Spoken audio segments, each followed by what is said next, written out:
Hello dear students, मैं पीके सिद्धांत स्वागत करता हूं आपका अपने channel CSI and gem chemistry by Siddhant पे। डियर स्टूडेंट्स, हम लोगों ने लास्ट लेक्चर में वैलेंस बॉन्ड थ्योरी को कंप्लीट किया था। आज हम लोग वैलेंस बॉन्ड थ्योरी से आगे बढ़ेंगे और आज हम लोग पढ़ेंगे क्रिस्टल फील्ड थ्योरी को। ठीक है। सबसे बड़ी बात आपको ये समझना होगा कि हमने वैलेंस बॉन्ड थ्योरी में जो पढ़ा वो पूरा क्यों नहीं था, वो कंप्लीट क्यों नहीं था, क्योंकि ताकि हम जो है जिसके कारण कि हम एक नया टॉपिक स्टार्ट करने जा रहे हैं क्रिस्टल फील्ड थ्योरी। आखिर वैलेंस बॉन्ड थ्योरी से ही काम क्यों नहीं चल गया जो क्रिस्टल फील्ड थ्योरी में पढ़ने जा रहे हैं। पहले इस बात को समझ लीजिए क्यों वैलेंस बॉन्ड थ्योरी इनफ नहीं था पूरे कोऑर्डिनेशन को पढ़ने के लिए। क्रिस्टल फील्ड थ्योरी या अभी आने वाले फर्दर थ्योरीज की ज़रूरत क्यों पड़ेगी। देखिए, सबसे पहली प्रॉब्लम ये था कि जो वैलेंस बॉन्ड थ्योरी था वो आयनिक कंपाउंड को डिस्कस नहीं कर पा रहा था ढंग से, पहली बात। दूसरी बात कि वो ना तो कलर स्पेक्ट्रम की बात कर रहा था। तीसरी बात कि ना तो वो मैग्नेटिक सस्टेबिलिटी की बात कर रहा था, ना आयन मैग्नेटिक मोमेंट की बात कर रहा था। ठीक है। चौथी बात, वो स्ट्रॉन्ग लिगेंड वीक लिगेंड के बारे में भी कुछ नहीं बता पा रहा था। ठीक है। उसके बाद जो नेचर होता है, जीरेड अनजीरेड नेचर होता है या क्रिस्टल फील्ड की जो स्प्लिटिंग होती है, उसके बारे में भी जो वैलेंस बॉन्ड थ्योरी है वो नहीं बता पा रहा था। ठीक है। मैं ऐसा नहीं बोल रहा कि क्रिस्टल फील्ड थ्योरी आपको सारी बातें बता देगा, लेकिन crystal field theory valence bond theory से एक अपडेटेड वर्जन है। ठीक है। वैलेंस बॉन्ड थ्योरी से ज़्यादा अपडेटेड कौन है? आपको क्रिस्टल फील्ड थ्योरी। तो डियर स्टूडेंट, सबसे पहले हम लोग क्रिस्टल फील्ड थ्योरी को समझें। ठीक है, कि भाई क्रिस्टल फील्ड थ्योरी में क्या क्या है। तो आप बेसिकली मैं आपको सारी बातें समझाऊंगा जैसे मैंने वैलेंस बॉन्ड थ्योरी आपको पढ़ाई। बहुत सारे टीचर्स को मैंने देखा कि वैलेंस बॉन्ड थ्योरी की सारे एक पॉइंट्स लिखा देते हैं, उसके बाद उन्हें डिस्कस करते हैं, लेकिन मैं ऐसा नहीं करता। आपको पता है कि मैं बिलीव करता हूँ ज़्यादा से ज़्यादा क्वेश्चंस करने में। ठीक है। तो मेरा जो मोटो रहता है वो ये नहीं रहता है कि मैं आपको बहुत ज़्यादा थ्योरी भरवा दूँ कॉपी में ताकि आपको बहुत ज़्यादा बोझिल हो जाए। नहीं, ऐसा नहीं चाहता मैं चाहता हूँ कि आपको इस तरह मैं पढ़ाऊँ कि आपके पास जो क्वेश्चंस हों, उन क्वेश्चंस के सेट के थ्रू ही आप जो है उस टॉपिक को कंप्लीट करो। देखिए डियर स्टूडेंट, सबसे बड़ी बात ये होती है कि अगर ऑफलाइन क्लासेज होती है तो ऑफलाइन क्लासेस में क्या होता है कि टीचर जो जो लिखाते हैं आप उसको लिखते जाते हैं, आपके पास एक ढंग की फेयर कॉपी तैयार होती है। लेकिन ऑनलाइन क्लासेज ऑफलाइन क्लासेस से अलग है। यहाँ हम आपको जो पढ़ाते हैं, हमारी कोशिश होती है या कोशिश होनी भी चाहिए, सबकी कोशिश होनी चाहिए कि ज़्यादा से ज़्यादा क्वेश्चंस किए जाए और उन क्वेश्चंस के कॉन्सेप्ट को सीख के आप जो है अपने जो थ्योरीज बना लो। ठीक है। हाँ, क्वेश्चन सिलेक्टेड होने चाहिए, ऐसे नहीं कि भाई मतलब कुछ भी हम करवा दें। क्वेश्चंस ऐसे सिलेक्टेड होने चाहिए जिससे कि आपका कॉन्सेप्ट क्लियर हो। जैसे आपने अभी वैलेंस बॉन्ड थ्योरी देखी होगी, तो वैलेंस बॉन्ड थ्योरी मैंने बहुत ज़्यादा कोई थ्योरी नहीं बताई, लेकिन मैंने ऐसे ऐसे डिफरेंट एग्जाम्पल बताए कि पूरी वैलेंस बॉन्ड थ्योरी आपकी क्लियर हो गई। ओके डियर स्टूडेंट्स, तो हम लोग जो है क्रिस्टल फील्ड थ्योरी को स्टार्ट करते हैं। ठीक है। क्रिस्टल फील्ड थ्योरी, अगर हम बात करते हैं क्रिस्टल फील्ड थ्योरी की, तो भाई क्रिस्टल फील्ड थ्योरी में पढ़ना क्या होता है। तो बेसिकली आप सबसे पहले सिंपल सी बात समझिए, क्रिस्टल फील्ड थ्योरी में हमें आयनिक बॉन्ड के बारे में पढ़ना है। ठीक है। कि जो मेटल है और जो लिगेंड है, दोनों के बीच आयनिक बॉन्ड बनता है। ठीक है। जो मेटल एंड लिगेंड के बीच क्या बनता है? आयनिक बॉन्ड बनता है। यानी कि लिगेंड जो मेटल को इलेक्ट्रॉन देते हैं वो क्या करते हैं? आयनिक बॉन्ड के थ्रू उसको इलेक्ट्रॉन देते हैं। आप ये चीज़ मान के चलिए। हालांकि ये चीज़ भी आगे फेल होने वाली है जब FeCO5 NiCO4 के एग्जाम्पल आएंगे, बट डोंट वरी, हम जो पढ़ रहे हैं फिलहाल उसको पढ़ते हैं। तो इसने कहा, जो वैन बैथेन ब्लैक थे जो इन्होंने जिस थ्योरी को दिया, उन्होंने बताया कि जो आपको क्रिस्टल फील्ड थ्योरी है, नाम क्यों पड़ा क्रिस्टल फील्ड, तो इन्होंने बोला कि आयनिक क्रिस्टल में बॉन्ड को फॉर्मेशन की टेंडेंसी होती है, जहां उसी के बिहाफ पे इन्होंने क्रिस्टल फील्ड थ्योरी को डिस्कस किया कॉम्प्लेक्स के अंदर कि भाई ऐसे कॉम्प्लेक्स जिसमें आयनिक नेचर हो, ठीक है, उनके क्रिस्टल में आपके एक थ्योरी डेवलप कर दी उन्होंने जिसको क्रिस्टल फील्ड थ्योरी कहा गया। बेसिकली आप बात को समझिए कि कुछ नहीं है, ये रहा मेटल, ठीक है, और ये रहा लिगेंड। तो आपको मान के चलना है कि मेटल पे चार्ज x मतलब कोई चार्ज है और आपको लिगेंड पे भी कोई चार्ज है, और इसके बीच क्या बनता है? एक आयनिक बॉन्ड बनता है। हालांकि आयनिक बॉन्ड को हम ऐसे नहीं दिखाएंगे, हम आयनिक बॉन्ड को बिल्कुल ऐसे नहीं, क्योंकि आयनिक बॉन्ड तो एक फोर्स ऑफ अट्रैक्शन होता है। ठीक है। कैटायन आयन के बीच का अट्रैक्शन, तो इनके बीच क्या बनता है? एक आयनिक बॉन्ड बनता है। अब सवाल ये कि अगर यहाँ आयनिक बॉन्ड बनता है तो आयनिक बॉन्ड यहाँ पर जनरेट कौन करता है? तो आयनिक बॉन्ड जनरेट करने के लिए यहाँ पर यूज़ होता है डी ऑर्बिटल का। किसका यूज होता है? तो आयनिक बॉन्ड जनरेट करने के लिए यहाँ यूज होता है डी ऑर्बिटल का। ठीक है। देखिए, तो सबसे पहले जो बात है, हम यहाँ पर बात करते हैं कि डी ऑर्बिटल की फिगर्स की बात करते हैं, डी ऑर्बिटल के शेप की बात करते हैं। ठीक है। हमारे पास बहुत सारे आयंस हैं, बहुत सारे लिगेंड्स हैं, आपने पढ़ रखा है, ढेर सारे लिगेंड्स हैं। मैं लिगेंड्स के ऊपर एक अलग से वीडियो बना दूंगा। कुछ बच्चों ने मुझे बोला कि सर लिगेंड हमें बिल्कुल कुछ भी नहीं आता है, आप हमें लिगेंड के बारे में भी पढ़ा दो। तो मैंने बोला ठीक है भाई, मैं आपको बता दूंगा लिगेंड के बारे में। चलिए देखिए, सबसे पहले हम बात करते हैं डी ऑर्बिटल की, डी ऑर्बिटल के शेप की। इससे आपको बहुत सारी बातें क्लियर होगी। देखिए डी ऑर्बिटल जो होता है हमारे पास, आपको तो पता है कि डी में 5 ऑर्बिटल होते हैं, है ना। कौन कौन है भाई? D x y, d x z, d y z, d x square y square और ये डी जेड स्क्वायर। अगर हम बात करें कि डी एक्स वाई कैसा होता है, गौर से देखिए, डी एक्स वाई, तो भाई एक्स और वाई एक्सिस के बीच जो लाई करता है दो ऑर्बिटल, उसको क्या कहते हैं? D x y. देखिए एक्स एक्सिस और वाई एक्सिस के बीच लाई कर रहा है। उसके बाद डी एक्स जेड कैसा होता है? तो ये एक्स एक्सिस मान लीजिए, इसको जेड एक्सिस। देखिए हमारे पास बोर्ड तो 2 डायमेंशनल है ना, बोर्ड तो हमारे पास 3 डायमेंशनल नहीं है। ऑब्वियस सी बात है, एक्सिस जेड एक्सिस और वाई एक्सिस इधर थोड़े होगा, वाई एक्सिस ऊपर होगा, जेड एक्सिस तो आगे की तरफ होगा, ठीक है। लेकिन हमें दिखाना पड़ेगा क्योंकि हमारे पास जो बोर्ड है वो 3 डायमेंशनल नहीं है। उसके बाद बात करें कौन? वाई जेड की। चलो ये भी दिखा दो, किसी एक को वाई मान लो, किसी एक को जेड मान लो, और इस तरह से हमने क्या बनाया? D y z.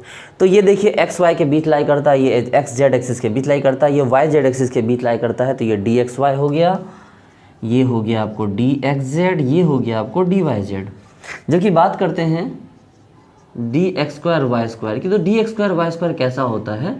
तो ये असल में एक्स एक्सिस और वाई एक्सिस के ऊपर लाई करता है। ये देखिए, ये इस तरह से, ये देखिए, ये एक्स एक्सिस मान लीजिए, एक्स को एक्स एक्सिस और ये वाई एक्सिस, तो ये एक्स एक्सिस और वाई एक्सिस के ऊपर लाई करता है। इसको लोग डी एक्स वाई कहते हैं, इसको sorry d x square y square कहते हैं। जबकि डी जेड स्क्वायर की बात करें तो डी जेड स्क्वायर क्या होता है कि जेड एक्सिस पे कंप्लीटली लाई करता है। ये देखिए,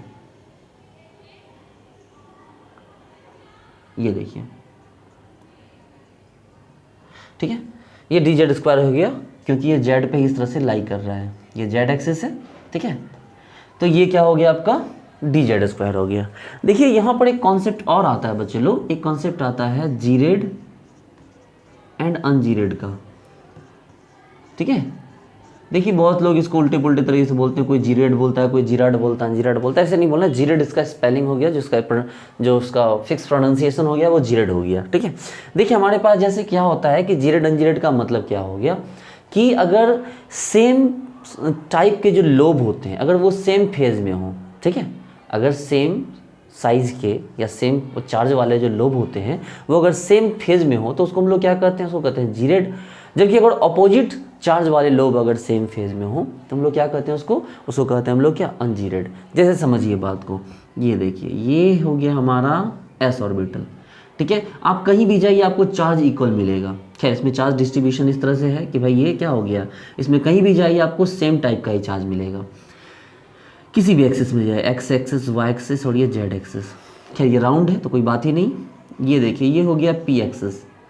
अगर इसकी बात करें तो इस एक्सिस पे आ जाइए, मान लिया पी एक्स है, तो भाई एक साइड इसका प्लस होता है, एक साइड इसका माइनस होता है। देखिए इसका एक साइड प्लस होता है, एक साइड क्या होता है? माइनस होता है। इसका एक लोब पॉजिटिव, एक लोब निगेटिव होता है। इसलिए अगर ये कहलाएगा जीरेड तो ये क्या कहलाएगा? अनजीरेड। देखिए क्या कहलाएगा? ये अनजीरेड। इसको यहाँ बनाते हैं, ये देखिए इसको यहाँ बनाते हैं। जो पी ऑर्बिटल होता है वो क्या होता है? वो अनजीरेड होता है। फिर बात करें डी की।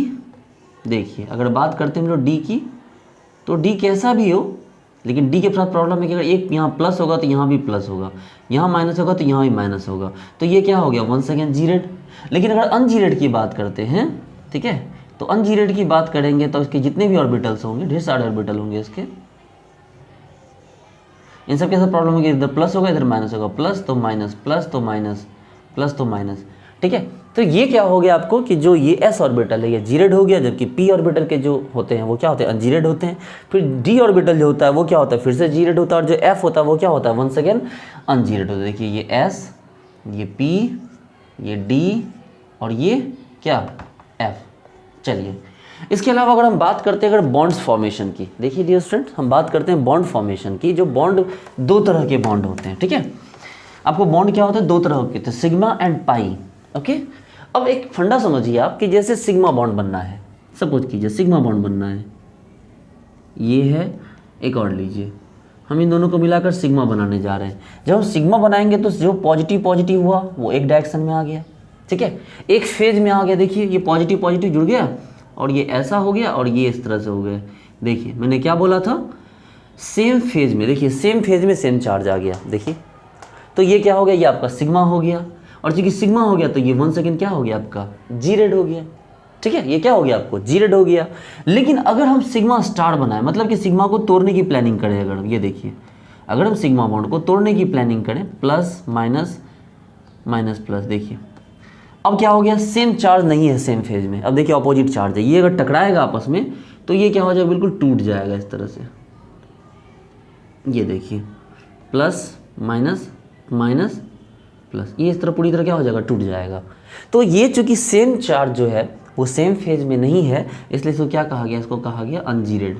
तो सिग्मा स्टार की बात अगर की गई, वो सिग्मा था और ये क्या हो गया, सिग्मा स्टार हो गया, तो ये क्या हो गया आपका अनजीरेड हो गया।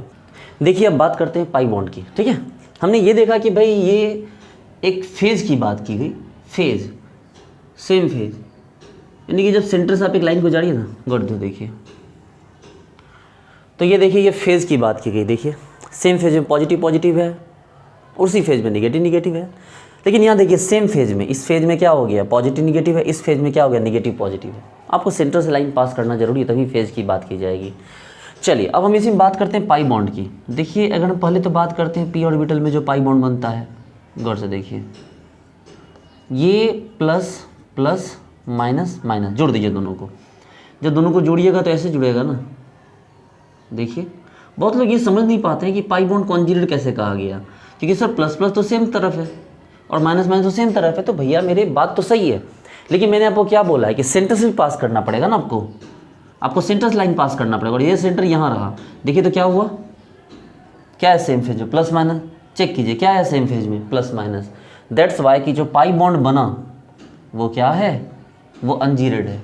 तो एक काम करते हैं, पाई स्टार बना के देखते हैं। ये देखिए ये ऐसे उल्टा कर दीजिए अब इसको, तो ये प्लस ये माइनस और ये माइनस और ये प्लस। अब इसको जोड़िए आपस में। ठीक है, थोड़ी देर के लिए तो टूटेगा ही, लेकिन जोड़ के दीजिए थोड़ी देर के लिए इसको। और देखिए तो क्या होता है यहाँ पर, गौर से देखिए, प्लस माइनस माइनस प्लस। अब जरा सेंटर से लाइन पास करवाइए, देखिए चेक कीजिए तो क्या हो गया, प्लस प्लस, और फिर एक सेंटर से लाइन पास करवाइए, फिर देखिए क्या देखा आपको, माइनस माइनस। तो ये सेम फेज हो गया, इसलिए क्या हो गया, ये पाई स्टार है, लेकिन क्या हो गया, ये जीरेड हो गया। ठीक है, पाई स्टार हो गया भी क्या हो गया, जीरेड हो गया। डियर स्टूडेंट्स हम एक काम करते हैं, हम सिग्मा बना के देखते हैं डी और आपको पी के बीच। एक अच्छी चीज़ देखते हैं कि सिग्मा बॉन्ड बना के देखते हैं कि डी और पी के बीच सिग्मा बॉन्ड कैसे बनता है। चलिए इसको भी चेक करते हैं। इसको पहले मिटा रहे हैं, नोट कर लीजिए। क्योंकि हमने डी को इन्वॉल्व किया है पी के साथ, इसलिए ज़रूरी है कि सिर्फ पी और पी के बीच ही सिग्मा पाई ना देखा जाए, डी और पी के बीच भी सिग्मा पाई बना के चेक किया जाए। चलिए देखिए हम बात करते हैं इस बार सिग्मा की, जहाँ पर डी और पी दोनों को इन्वॉल्व करेंगे। ठीक है, तो भाई लो ये आपको ऑर्बिटल ले लो इस तरह से। ठीक है, एक ले लो इसको और ये ले लो पी। गौर से देखो ये प्लस ये माइनस, और ठीक है ये भी प्लस है, उससे में क्या मतलब है, जरा गौर से देखो। इस फेज में देखो क्या हो गया, पॉजिटिव पॉजिटिव मिक्स कर रहे हैं, तो क्या हो गया, ये सिग्मा आपको बॉन्डिंग हो गया, ये सिग्मा हो गया और साथ में क्या हो गया, जीरेड हो गया। वहीं सिग्मा स्टार आपको देखना है तो भी कोई दिक्कत नहीं है। ठीक है, आप सिग्मा स्टार देखना है, देखिए ऐसे ले लीजिए, ऐसे, ये देखिए माइनस प्लस प्लस प्लस। देखिए अगर बात करें मिडिल फेज की, बीच में जो सेम फेज है वहाँ पर क्या दिख रहा है आपको, माइनस प्लस और मिल गया है। आप बोलो सर एक काम कीजिए, आप सिग्मा जो है वो डी और डी के बीच बना के दिखा देंगे, बिल्कुल दिखा देते हैं। आप जो बोलो वही करेंगे। ये लो plus plus plus plus minus minus minus minus, लो सेम फेज में सेम चार्ज। उल्टा करना चाहते हो करो, ये लो plus minus minus plus minus minus plus plus, लो खत्म हो गया। सेम फेज में क्या है आपको अपोजिट चार्ज आया, तो सिग्मा स्टार क्या हो गया, आपको जो सिग्मा स्टार था वो जीरेड नहीं हो के क्या हो गया, अब अनजीरेड हो गया। जबकि सिग्मा जो था वो क्या था, आपको जीरेड आ गया। चलिए इसी में बात करते हैं पाई की, गौर से देखिए, ये लो प्लस प्लस माइनस माइनस। ठीक है, इसके साथ हम पी वाई को जोड़ते हैं, मान लो। ठीक है, हम एक पी को जोड़ते हैं, पी को ऐसे ले लो प्लस माइनस। ठीक है, अब बोलोगे सर आप तो अच्छे से बना रहे हो सर, प्लस प्लस जोड़ रहे हो, फिर भी आप इसको बोलते हो कि पाई जो होता है वो अनजीरेड होता है। मतलब बिल्कुल होता है, चेक तो कर लो, रिलैक्स रखो, आएगा पूरा क्लियर होगा। ये देखिए प्लस, या ये चेक कीजिए, प्लस प्लस माइनस माइनस और माइनस और ये प्लस। भाई इस बॉन्ड का सेंटर कहाँ है, यही है ना, चेक करो तो, प्लस माइनस। प्लस माइनस क्या हो गया आपको ये जो इसका पाई था वो क्या हो गया, अनजीरोड हो गया। एक काम करते हैं, बिल्कुल डी में चेक करते हैं, दो डी को मिला के चेक करते हैं। ये लो, ये देखो प्लस प्लस माइनस माइनस, उसी तरह प्लस प्लस माइनस माइनस। देखो सेंटर यही है ना, इस दोनों बॉन्ड का सेंटर यही है, मिलाओ देखो खत्म, प्लस माइनस यहाँ से मिलाओ देखो खत्म। तो भाई मेरे पाई बॉन्ड हमेशा अनजीरेड रहेगा, ठीक है। लेकिन अगर हम पाई स्टार की बात करते बच्चे लोग, तो गौर से देखो, अगर हम पाई स्टार की बात करते तो फिर कहानी बदल जाती। देखो plus minus minus minus plus plus, आप तो खुद पता चल गया होगा सर, प्लस माइनस को मिला रहे हो, माइनस प्लस को मिला रहे हो, पाई बॉन्ड को तोड़ने की काम बात कर रहे हो आप। हमले बिल्कुल बहुत समझदार हुआ, पाई बॉन्ड को तोड़ने की बात कर रहे हैं हम। ये लीजिए, हम पाई बॉन्ड को तोड़ने की ही बात कर रहे हैं, तभी तो उल्टा जोड़ा है ना। देखो प्लस माइनस माइनस प्लस, अब जरा सेंटर्स मिला के देखो तो, माइनस माइनस सेंटर्स मिला के देखो तो प्लस प्लस, क्या दिखा, ये आपको पाई स्टार है लेकिन जीरेड है।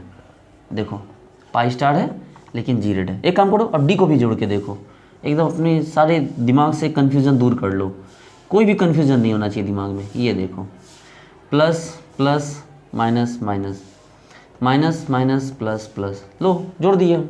अब सेंटर पे ले जाओ, मिलाओ ऐसे, देखो क्या मिला आपको, प्लस के सामने प्लस, माइनस करने में सेम फेज में प्लस और सेम फेज में माइनस। तो ये पाई स्टार होने के बावजूद भी क्या हुआ, जीरेड हुआ। तो बच्चे लोग आप यहाँ पर क्या समझे, एकदम रिलैक्स हो जाइए। देखिए जितना आप रिलैक्स होकर समझेंगे ना, ये टॉपिक बहुत बड़ा है, बहुत आगे जाएगा ये टॉपिक। अभी तो इस टॉपिक को हमने शुरू ही किया है, ठीक है। इसलिए जितना रिलैक्स होकर आप सीखेंगे, आप उतना अच्छे तरीके से सीखते जाएंगे, ठीक है। ओके डियर स्टूडेंट्स, तो क्या सीखा आपने, आपने सीखा कि सिग्मा जीरेड है, जबकि सिग्मा स्टार क्या है, अनजीरेड है। वहीं जो पाई है वो अनजीरेड है और जो पाई स्टार है वो जीरेड है, ठीक है। सिग्मा जीरेड क्योंकि भाई सेम फेज में सेम चार्ज आता है, sigma star ungeared same phase में ऑपोजिट चार्ज आता है, देख चुके हैं आप।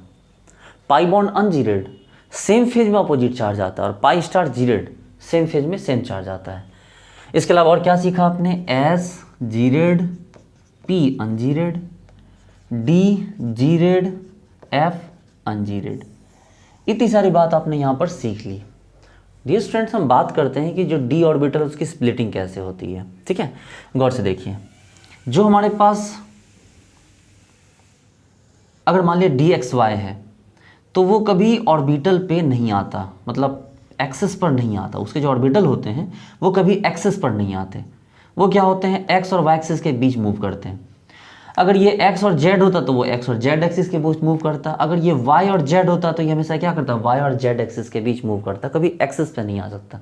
जब भी इसमें इलेक्ट्रॉन दिए जाएंगे वो इलेक्ट्रॉन ऑन द एक्सिस नहीं आएंगे, वो हमेशा एक्सिस के बीच में रहेंगे, ठीक है, क्योंकि ऑर्बिटल ही एक्सिस के क्या है, बीच में है। जबकि अगर हम बात करें d x square y square की, तो d x square y square जो होते हैं ऑन द एक्सिस होते हैं, बिल्कुल। ये देखिए,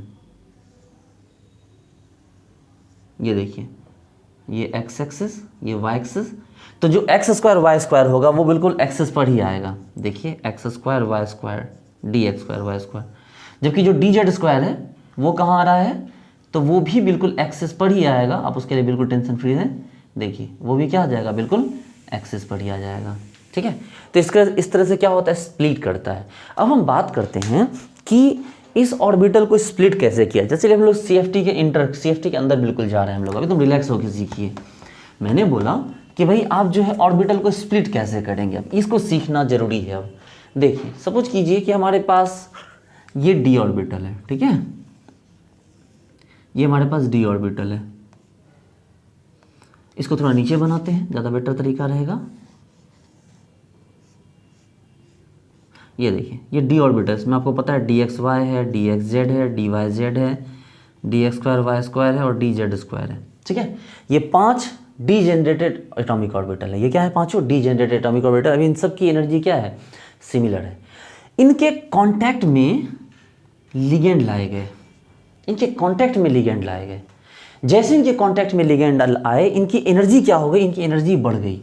ये देखिए, इनकी एनर्जी बढ़ गई, ये देखिए, जैसे इनके कांटेक्ट में लिगेंड को लाया गया, इनकी एनर्जी क्या हो गई, इंक्रीज कर गई।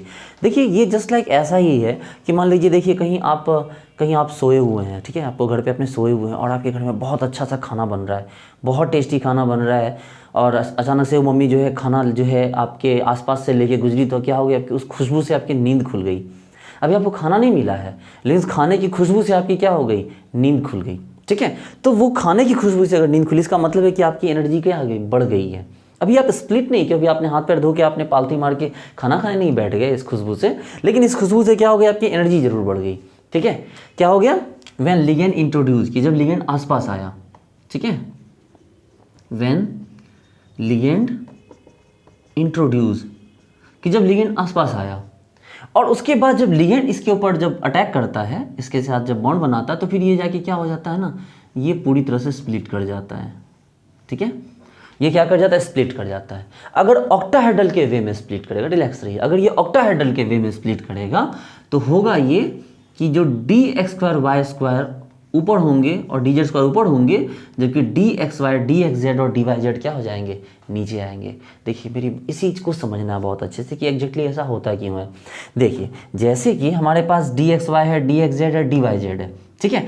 जब आपके पास ऑक्टाहेड्रल होता है या स्क्वायर प्लेनर होता है, तो ऑक्टाहेड्रल कैसा होता है, तो ऑक्टाहेड्रल ये है, ऐसा, एक ऊपर एक नीचे और बाकी के जो 4 हैं वो दाएं बाएं होते हैं, ये आपको ऑक्टाहेड्रल होता है। आप समझ सकते हैं ऑक्टाहेड्रल ऐसा ही तो होता है ना, D2sp3 बोली चाहे sp3d2 बोली, तो ऑक्टाहेड्रल तो ऐसा ही होता है, ठीक है। और ऑक्टाहेड्रल के अलावा एक होता है स्क्वायर प्लेनर, वो भी तो ऐसा ही होता है। देखिए तो बिल्कुल एक स्क्वायर प्लेनर, आप समझ सकते हैं स्क्वायर प्लेनर कैसा होता है।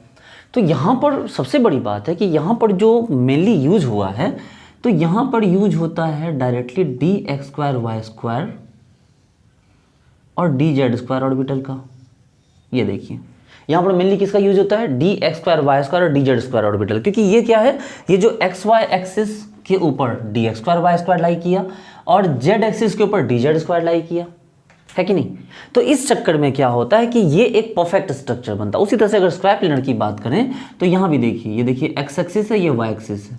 आप ये भी समझ सकते हैं कि यहाँ पर क्या होता है, किसी एक जो ऑन द एक्सिस की बात की जाती है dx²y², उसका यूज यहाँ पर किया गया, ठीक है। इसका मतलब ये है कि अगर आपके पास ऑक्टाहेड्रल होगा तो इन 2 ऑर्बिटल पे कौन कौन, dx²y² और dz² पर ज़्यादा प्रेशर बनेगा। समझिए मेरी बात को। देखिए ये जो ऑर्बिटल है ये बिल्कुल क्या होते हैं, ये तो आपको एक्सिस पे होते हैं ना, तो हम तो ये ऑक्टाहेड्रल के थ्रू तो हम बिल्कुल एक्सिस पे सीधे सीधे इलेक्ट्रॉन डाल रहे हैं। तो जब सीधे सीधे इलेक्ट्रॉन डाल रहे हैं तो सीधे सीधे ऑर्बिटल की एनर्जी बढ़ेगी ना, और सीधा सीधा ऑर्बिटल कौन है, तो dx²y² और दूसरा कौन, dz²। ये दोनों सीधे सीधे ऑर्बिटल है। सपोज कीजिए कि आपको कोई पत्थर फेंक के मारे, एक बड़ा सा पत्थर आपको फेंक के मार दे कोई साइड से, आप ऐसे ऐसे ऐसे करके बचा लोगे, लेकिन कोई सीधे सर के ऊपर से पत्थर आपके गिरा दे आपके सर पे, तो बूम से सर पे गिरेगा, तो क्या हो जाएगा, वो बिल्कुल ऑन द एक्सिस गिरा। ज़्यादा डैमेज कौन करेगा, जो सीधे गिर रहा है, ठीक है। तो कहने का मतलब ये है कि जब सीधे इलेक्ट्रॉन आएगा तो वो ऑन द एक्सिस आएगा, मतलब dx²y² एंड dz²। और जब ऐसा होगा तो उसका लेवल कहाँ चला जाएगा, वो ऊपर चला जाएगा। यानी अगर आप बात करेंगे, और ये कौन बच गए भाई, dxy, dxz, dyz। इसका मतलब ये है कि चाहे आप बात कीजिए स्क्वायर प्लेनर की, चाहे आप बात कीजिए ऑक्टाहेड्रल की, इन दोनों ही केस में आपको क्या करना होगा, इसको dx²y² z² को ऊपर ले जाना होगा, जबकि dxy, dxz, dyz को नीचे ले जाना होगा। dxy, dxz नीचे क्यों गए भाई, तो इलेक्ट्रॉन तो x² y² z² पे आया है, लेकिन थोड़ा थोड़ा क्या होगा, इलेक्ट्रॉन वो ऑर्बिटल के बीच, जो एक्सिस के बीच में ऑर्बिटल है, उसको भी थोड़ा बहुत इलेक्ट्रॉन मिल जाएगा, है कि नहीं। अरे भाई मेरे, अगर मान लो आपको कोई सीधे चोट लगती है तो अगल बगल के लोगों पे थोड़ा बहुत तो असर होगा ही, है कि नहीं। अगर आपको सर पे सीधे मान लो सर पे चोट लगती है तो क्या हाथ पैर को कोई प्रॉब्लम नहीं होगी क्या, सबको होगी, लेकिन ज़्यादा प्रॉब्लम तो यहाँ होगी ना। तो ऐसा नहीं है कि अगर आप इस पे इलेक्ट्रॉन मिलेगा इनको कोई फर्क नहीं पड़ेगा, इसको भी एनर्जी बढ़ेगी, इसको भी इलेक्ट्रॉन मिला है तो इसकी भी एनर्जी क्या होगी, थोड़ी सी बढ़ जाएगी इसके एनर्जी के कारण, ठीक है। चलिए, तो ये था आपका ऑक्टाहेड्रल। लेकिन वही अगर बात करते टेट्राहेड्रल की तो फिर ये कहानी पलट जाती, ये कहानी फिर पलट जाती। पलट के कैसी होती, देखो ये तो स्प्लिट करता ही, लेकिन फिर यहाँ पर ये ऐसे हो जाता, फिर पता चलता है कि ये ऐसे हुआ और ये ऐसे हुआ। क्योंकि जब हम बात कर रहे हैं ऑक्टाहेड्रल की नहीं टेट्राहेड्रल की, तो टेट्राहेड्रल कैसा होता है बच्चे लोग ध्यान दीजिए, टेट्राहेड्रल कभी भी एक्सिस पे नहीं होता है। देखिए टेट्राहेड्रल कभी भी एक्सिस पर नहीं होता, वो एक्सिस के बीच में लाई करता है। और एक्सिस के बीच में कौन है, तो आप बोलोगे सर एक्सिस के बीच में कौन है सर, dxy है, dxz है और dyz है, है ना। और ऑब्वियस सी बात है, अगर एक्सिस के बीच में एनर्जी बढ़ाओगे आप, ठीक है, तो कौन बढ़ेगा ऊपर, तो d x y, d x z और डी वाई जेड। बहुत सिंपल सा कॉन्सेप्ट है कि अगर ऑन द एक्सिस इलेक्ट्रॉन डालोगे तो d x square y square और डी जेड स्क्वायर की एनर्जी बढ़ेगी, लेकिन एक्सिस के बीच से अगर क्या करोगे, एनर्जी बढ़ाओगे, इलेक्ट्रॉन डालोगे, तो किसकी एनर्जी बढ़ेगी, डी एक्स वाई की, डी एक्स जेड की और डी वाई जेड की। आई बात समझ में। चलिए फटाफट नोट कीजिए। चलिए तो डी ऑर्बिटल को हम स्प्लिट करते हैं। देखिए हमारे पास एक डी ऑर्बिटल है इस तरह, हम इसको ऑक्टाहेड्रल में स्प्लिट करते हैं, ठीक है। इसको हम क्या कर रहे हैं, ऑक्टाहेड्रल में स्प्लिट कर रहे हैं इस तरह से।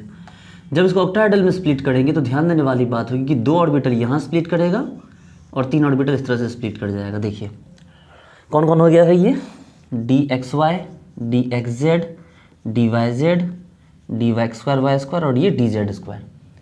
इसमें 3 नीचे आ गए, d x y, d x z, d y z और ये कौन हो गया अभी, d x square y square और ये डी जेड स्क्वायर। देखिए इसके बीच में जो एक बीच से लाइन खींची जिसको हम लोग बोलते हैं बेरी सेंटर। क्या बोलते हैं इसको, बोलते हैं हम लोग बेरी सेंटर। क्या बोलते हैं इसको, इसको हम लोग बोलते हैं बेरी सेंटर। अब ध्यान देने वाली बात है कि भाई ये जो 3 पार्ट हैं इसको हम लोग बोलते हैं T2G क्योंकि ये ट्रिपलेट है, जबकि जो 2 पार्ट है इसको बोलते हैं हम लोग EG जो डबली डिजेनरेट है। ये ट्रिपल डिजेनरेट और वो क्या हो गया, डबली डिजेनरेट। अब इसमें इलेक्ट्रॉन भरे जाएंगे तो हुंड्स के अकॉर्डिंग इसमें 6 इलेक्ट्रॉन भरे जा सकते हैं, ठीक है। और इसमें कितने होंगे, इसमें आपको मैक्सिमम 4 इलेक्ट्रॉन भरे जा सकते हैं, ठीक है। अब इसके बीच में एक गैप होता है, इसके बीच में क्या होता है, गैप होता है, और इस एनर्जी गैप को हम इंडिकेट करते हैं डेल्टा नॉट से, जिसको हम लोग बोलते हैं स्प्लिटिंग एनर्जी। क्या बोलते हैं इसको हम लोग, इसको बोलते हैं स्प्लिटिंग एनर्जी। अब इसके बीच में ये आपका स्प्लिटिंग एनर्जी है, ठीक है। लेकिन इस स्प्लिटिंग एनर्जी को आपको क्या करना, ऊपर के लिए और नीचे के लिए मिला के आपको इक्वेट करना है, ठीक है। ये जो हो गया ये 10 DQ के इक्वल होता है, ठीक है, ये 10 DQ के इक्वल होता है। अब सवाल ये है कि भाई ऊपर में 4 इलेक्ट्रॉन है और नीचे 6 इलेक्ट्रॉन, इनके बीच बांटा किस तरह जाए इस वैल्यू को। तो इन्होंने क्या किया कि जैसे ऊपर 4 इलेक्ट्रॉन है, 4 इलेक्ट्रॉन के लिए सभी के लिए वैल्यू रख दीजिए 0.6 डेल नॉट, ठीक है। और नीचे वाले जितने उसके लिए सभी के लिए वैल्यू रख दीजिए कितना आपको, 0.4 डेल नॉट। और चूंकि ये नीचे है, देखिए ये बेरी सेंटर से नीचे है इसलिए इसको वैल्यू माइनस कर दीजिए, और ये बेरी सेंटर से ऊपर है इसलिए इसके वैल्यू को क्या कर दीजिए, आप प्लस कर दीजिए। अब आप बोलोगे सर क्या कहना क्या चाहते हैं, हम लोग देखो ना क्या कहना चाहते हैं। आपके पास 4 इलेक्ट्रॉन है, अगर 4 इलेक्ट्रॉन है, 4 को 0.6 से मल्टीप्लाई कर दो, 4 × 0.6 चूँकि प्लस है डेल नॉट, तो कितना हो गया आपको प्लस 2.4 डेल नॉट। और नीचे कितने, -0.4 चूँकि नीचे है, और ऊपर क्या हो गया -0.4। तो -0.4 के लिए क्या करो, यहाँ 6 इलेक्ट्रॉन है तो 6 × -0.4 डेल नॉट, तो देखो कितने हो गए -2.4 डेल नॉट। अगर दोनों को जोड़ दो तो वो बेरी सेंटर के वैल्यू 0 के इक्वल हो जाएगा, ठीक है। यानी कि जब फुल फील्ड फॉर्म होगा तो इन दोनों के लिए जो वैल्यू आएगा, ठीक है, वो जो वैल्यू जोड़ के क्या आना चाहिए, आपको 0 आना चाहिए। देखिए ये बेरी सेंटर के इक्वल। हम लोग अभी क्रिस्टल फील्ड स्टेरिलाइजेशन एनर्जी का कॉन्सेप्ट पढ़ेंगे CFSE का, लेकिन उससे पहले इन बातों को थोड़ा अच्छे से समझ लीजिए।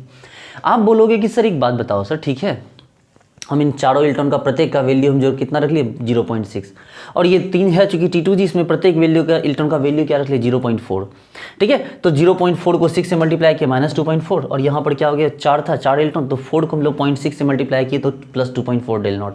लेकिन सर क्या 0.6 और 0.4 के बदले कोई और वैल्यू नहीं रखा जा सकता, हमने नहीं, पहली बात तो नहीं रखा जा सकता। उसके पीछे कॉन्सेप्ट नंबर 1 है कि आप इसको माइनस क्यों मान रहे हैं। आप इसको ये सोच के चलिए कि बस ये नीचे वाला माइनस ऊपर वाला प्लस है।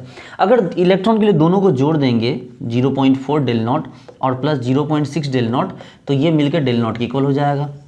सबसे पहली बात तो ये है कि 0.4 और 0.6 को जोड़ेंगे तो क्या हो जाएगा, डेल नॉट के इक्वल आ जाएगा। और दूसरी बात ये है कि आप ऐसा दूसरा कोई वैल्यू नहीं ला सकते कि यहाँ 4 से मल्टीप्लाई करके और यहाँ 6 से मल्टीप्लाई करके और जोड़ के वो वैल्यू क्या हो जाए, 0 हो जाए। आप ऐसा कोई दूसरा वैल्यू नहीं ला सकते। आप क्या करना चाहते हैं, सपोज कीजिए ऊपर में 4 इलेक्ट्रॉन है, ठीक है, तो 4 को कैसे मल्टीप्लाई कीजिएगा, उल्टा करके देखिए 0.4 से, और नीचे में कितने 6 हैं, तो 6 को 0.6 से मल्टीप्लाई करके देखिए तो क्या आ गया, ये 1.6 आया, ये 0 पॉइंट आपको क्या आ गया 3.6 आया। ये तो कभी कट ही नहीं सकता है। तो कहने का मतलब ये है, ये 0.4 और 0.6 ये बेस्ट पॉसिबल वैल्यू है, जो इसको रखने पे क्या हो रहा है हमारा, इन दोनों का वैल्यू मिल के क्या हो जाएगा, 0 आ जाएगा, ठीक है। चलिए आगे बढ़ते हैं। आपको ये कॉन्सेप्ट समझ में आ गया? नहीं भी समझ में आया तो आप इस बात को सिंपली समझिए कि ऊपर में जो 4 होंगे ये जो डबली डिजेनरेट होंगे इसमें प्रत्येक इलेक्ट्रॉन का वैल्यू 0.6 लेना है, और अगर ट्रिपली डिजेनरेट होगा उसमें प्रत्येक इलेक्ट्रॉन का वैल्यू 0.4 लेना है। जो नीचे आएगा वो माइनस होगा, जो ऊपर जाएगा वो प्लस होगा। ठीक है, चलिए अब एक काम करते हैं, हम लोग सबसे पहले तो क्या करें कि हम लोग ऑर्बिटल को लिखना सीखें। ठीक है, हम लोग पहले ऑर्बिटल को लिखना सीखते हैं।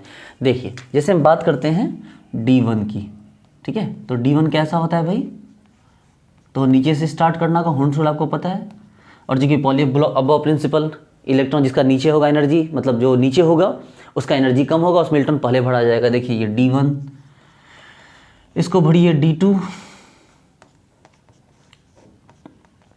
ये देखिए D2, ये D3,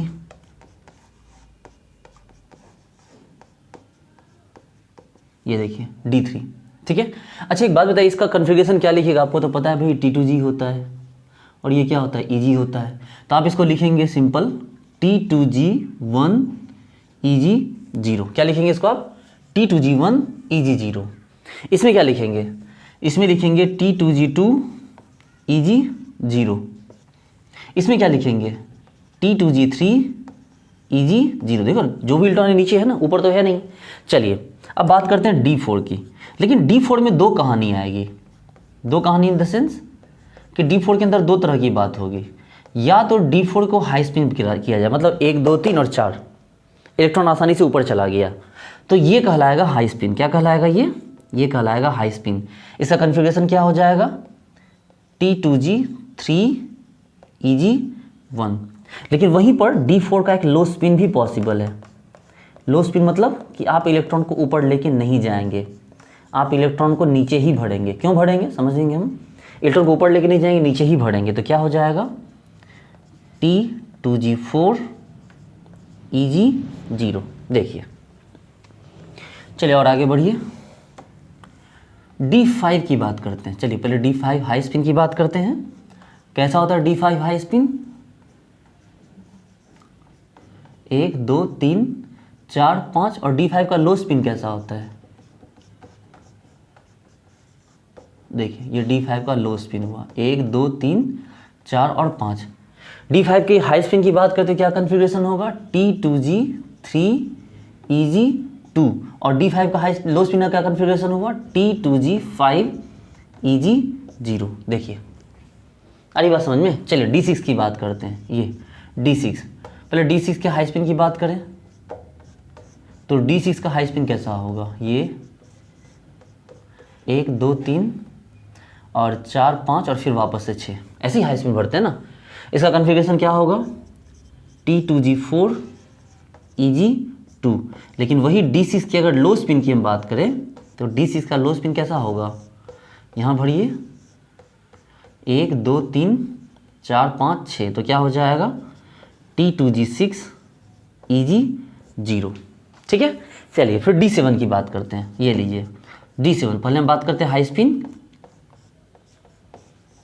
पहले D7 के हाई स्पिन की बात करें हम, 1 2 3 4 5 6 और 7 है ना हाई स्पिन, तो क्या हो जाएगा? T2G5 EG2। ये कौन हो गया आपको? High spin. और फिर D7 के लो स्पिन की बात करते हैं हम। D7 लो स्पिन कैसा होगा? लो स्पिन देखिए पहले भरना स्टार्ट कीजिए नीचे पूरी तरह से, 1 2 3 4 5 6 और 1 7, तो क्या कन्फिग्रेशन हो जाएगा इसका? इसका हो जाएगा T2G6 EG1। ये लीजिए। चलिए आगे बात करते हैं D8 की। तो भाई D8 में हाई स्पिन लो स्पिन नहीं हो सकता है। नहीं समझे इस बात को कि D8 में हाई स्पिन लो स्पिन नहीं हो सकता। आप एक काम कीजिए, दोनों तरीके से भर के देखते हैं, फिर हम एक को मिटा देंगे। ये देखिए हम D8 को एक बार करेंगे हाई स्पिन के तरीके से, एक बार लो स्पिन के तरीके से भरेंगे। चलिए पहले हाई स्पिन के तरीके से भरते हैं। 1 2 3 4 5 6 7 8, और लो स्पिन के तरीके से भरते हैं 1 2 3 4 5 6 और 7 8। देखिए तो दोनों तो सेम ही आया ना भाई, नीचे तो पैक हो चुका है, अब तो इलेक्ट्रॉन ऊपर ही जाएगा, अब अगला इलेक्ट्रॉन। तो कहने का मतलब है कि D8 में कोई भी हाई स्पिन लो स्पिन का कॉन्सेप्ट नहीं आता है। तो D8 में हाई स्पिन लो स्पिन नहीं आया तो क्या हुआ भाई? इसका कन्फिग्रेशन T2G6 EG2। चलिए D8 के आगे D9 पे चलिए। अब जब D8 में नहीं आया हाई स्पिन लो स्पिन, तो यहाँ कैसे आएगा? भर के देखो 1 2 3 4 5 6 7 8 9, कैसे बढ़िया ना, एक ही चीज़ आएगी। तो चलिए क्या हो गया कन्फिग्रेशन, T2G6 EG3, ठीक है, कैसे बढ़िया, देखिए ना 1 2 3 4 5 6 7 8 और एक 9, और लास्ट में कौन है हमारे पास, D10। तो D10 में भी कैसे होगा भाई, बढ़िए D10 को 1 2 3 4 5 6 7 8 9 और ये 10, तो क्या कन्फिग्रेशन हुआ इसका, T2G6 और EG4, ठीक है। चलिए पहले इसको नोट कीजिए। आगे बढ़ते हैं और हम सीखते हैं कि कैसे जो इलेक्ट्रॉनिक कन्फिग्रेशन अभी तक आपने D1 D2 D3 मतलब D के इलेक्ट्रॉन देख के किया, अब उसी इलेक्ट्रॉनिक कन्फिग्रेशन को आपको मॉलिक्यूल देख के निकालना है, ठीक है। चलिए मॉलिक्यूल कॉम्प्लेक्स देखिए और उसका कन्फिग्रेशन लिखिए। जैसे हम बात करते हैं K4FeCN6 की, ठीक है, हम जैसे ही बात करते हैं K4FeCN6 की, देखिए अगर हम K4FeCN6 की बात करें तो आपको सबसे पहले तो आयरन का ऑक्सीडेशन स्टेट तुरंत पता चल जाना चाहिए, +2, ठीक है। देखिए 6 - 4 प्लस, तो ऑब्वियस सी बात है +2। अब आयरन +2 का मतलब आयरन होता है S2D6, ध्यान दीजिए ना, आयरन क्या होता है, आर्गन 4s2 और 3d6। आप 2 इलेक्ट्रॉन निकाल दीजिए तो क्या बचा, 3d6, और जैसे 3d6 बचा आपको क्या दिखा, एक CN दिखा, स्ट्रॉन्ग लिगेंड, तो D6 के साथ क्या दिखा आपको, स्ट्रॉन्ग लिगेंड। तो जब स्ट्रॉन्ग लिगेंड की बात की जाएगी तो स्ट्रॉन्ग लिगेंड क्या करेगा, आपको पता है स्ट्रॉन्ग लिगेंड के रहते पैकिंग ऊपर नहीं जा सकती, 6 का 6 इलेक्ट्रॉन नीचे ही पैक होगा। देखिए ना आपके पास जो D6 है वो 6 के 6 इलेक्ट्रॉन क्या होंगे, आपको नीचे पैक कर दिए जाएंगे, देखिए। तो इस तरह से क्या हो जाएगा आपको, ये इसका कन्फिग्रेशन क्या आ जाएगा, T2G6 और EG2, ठीक है। नेक्स्ट आइए, नेक्स्ट है K3FeCN6।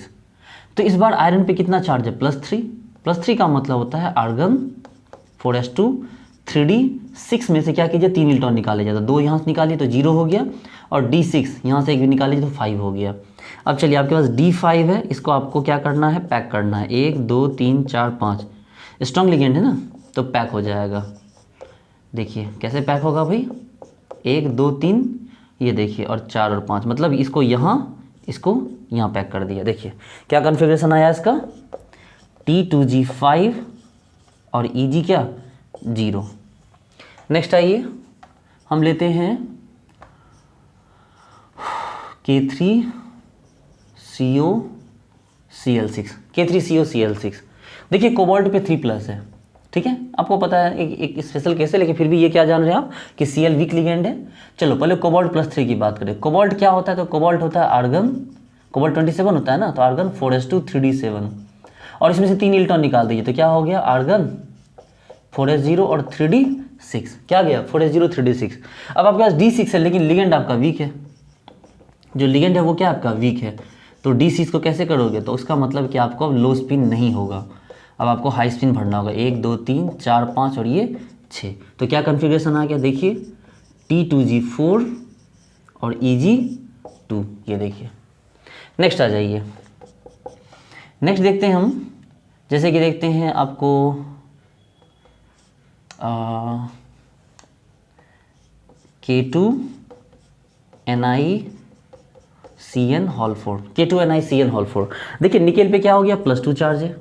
अगर निकेल पे +2 चार्ज है, निकेल क्या होता है, आर्गन, निकेल 28 होता है सबसे पहले, 28 बोले तो क्या हो गया, आर्गन 4s2 3d क्या हो गया 8। अब 2 इलेक्ट्रॉन आप निकाल लीजिए, 2 इलेक्ट्रॉन निकालिएगा तो क्या हो जाएगा, यहाँ 0 हो जाएगा, क्योंकि S2D8 था ना, 2 इलेक्ट्रॉन निकालना था, S0 3d8 हो गया। अब आपके पास जो D8 है, आपके पास जो D8 है 1 2 3 4 5 6 7 8, इस D8 को आप ब्रेक करोगे, और लिगेंड रहा आपका स्ट्रॉन्ग, तो क्या हो गया, गौर से देखिए 1 2 3 4 5 6 7 और ये 8, और अगर आपका स्ट्रॉन्ग लिगेंड है तो क्या हो जाएगा, ठीक है, स्ट्रॉन्ग लिगेंड आपको इसको यहाँ पैक कर देगा, लेकिन इससे कोई फर्क नहीं पड़ा आपके कन्फिग्रेशन को, और आपका कन्फिग्रेशन क्या रह गया, T2G6 EG2। चलिए और एग्जांपल देखते हैं, हम बात करते हैं FeNS3 SO4। देखो FeNS3 SO4, Fe का X NS3 0 SO4 -2, SO4 -2 तो आयरन पे क्या हो गया +2। अगर आयरन +2 हुआ तो क्या हो गया, आप जानते हैं आर्गन 4s0 3d6 हो गया। अब आपके पास D6 है और NH3 क्या है आपका स्ट्रॉन्ग लिगेंड है, तो D6 है प्लस स्ट्रॉन्ग लिगेंड है, तो किस तरह ब्रेक करेगा, ये ऐसे करेगा ना। वर्ड्स देखिए 1 2 3 4 5 और ये 6, तो क्या हो गया आपका, देखिए T2G 6 और EG क्या 0। ठीक है, एक और एग्जांपल ढूंढते हैं। देखिए MnH2O होल 6 Cl2। अब भाई MnH2O होल 6 Cl2 है तो भाई H2 तो 0 है, लेकिन Cl पे माइनस है तो Mn पे क्या हो गया +2। अगर Mn पे +2 हो गया, Mn क्या होता है आर्गन 4s2 3d5, आप 2 इलेक्ट्रॉन निकाल दोगे क्या हो जाएगा आर्गन 4s0 और 3d क्या 5। अब अगर आपके पास D5 है तो D5 क्या करेगा, D5 को आपको ब्रेक करना होगा।